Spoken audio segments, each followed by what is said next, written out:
Welcome back. Monday, teachers will rally at the Capitol in support of increased funding for education and a long-term solution for teacher pay and education funding here in Oklahoma. Joining us back again is the Oklahoma Education Association President, Alicia Priest. We appreciate you being here. Right out of the gate, let's ask this question. Wanted to ask it earlier.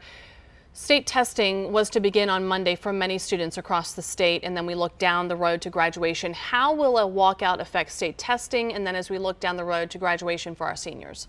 So the state testing, there's a window, so there's wiggle room to play with when a district tests. And as far as graduation and proms and things like that, those are district decisions, and those dates are already set, and the superintendents can decide what happens with that. I imagine that across the state, graduations will happen as planned, especially in larger districts where you have to book graduation is going to happen. Okay. When that venue has been booked. So, and if you have specific questions for your smaller district, check with your superintendents. Superintendents set up those graduation requirements and when they can have graduation. So that's I doubt that will be affected. Okay, let's take a look at a graphic that has been circulating around online. We wanted you to go through this with us. So on the left-hand side, you see what you all had been asking for, and then on the right-hand side, you see what passed. What stands out when you look at that? You say these numbers are pretty accurate. That there is a deficit between what was asked for and what was passed, and the biggest piece of that is our support professionals. These are our bus drivers that get our kids safely to school and then back home. These are our cafeteria workers that are feeding our kids and making sure that they have nutritious, meals. These are our highly qualified paraprofessionals that go around with our students with special needs and make sure that the needs of those students are met. They're the backbone of our schools, and they deserve a pay raise.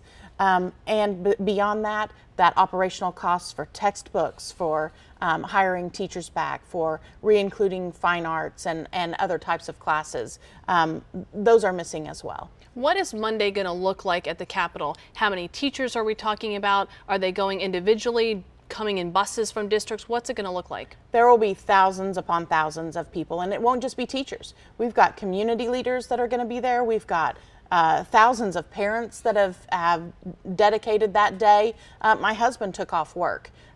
He works at a hospital. He's going to be there with my daughter, and that same scenario is happening in communities all across the state. We'll start at 9 o'clock.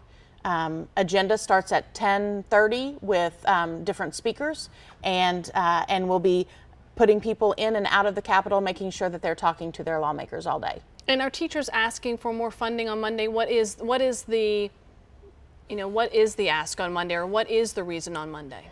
The ask on Monday is to fulfill the promise of public education for our students, to fund those operational costs that our schools need to buy all those materials, curriculum and instruction materials for our students to have success, to replace those classes that are missing.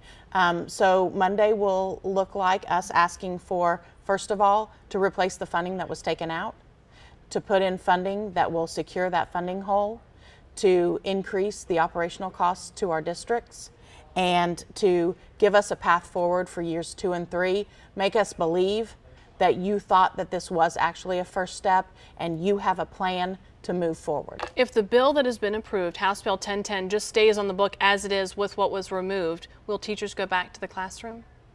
We will stay out until our members tell us that they are ready to go back to the classroom.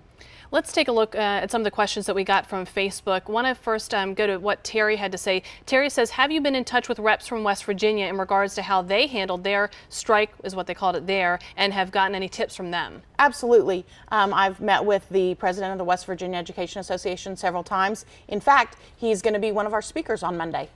Okay, well, there you go. And let's talk about the district as a whole. We had Holly says, has the state ever thought about going to one superintendent per county? She used K County as an example, says they have 7 school districts, each superintendent making at least $100,000 a year. Oklahoma has more than 500 districts. That's a lot of money.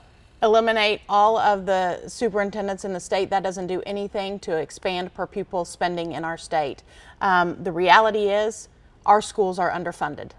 Let's fund our schools appropriately, give the students what they need to be successful. Okay, Alicia, if you have a few more minutes, we're going to take a quick break. Will you come back with us on the other side? Absolutely. We've got so many questions. Yes. We want to keep this going. All right, stay with us. We'll be right back after this quick break with more with Alicia Priest.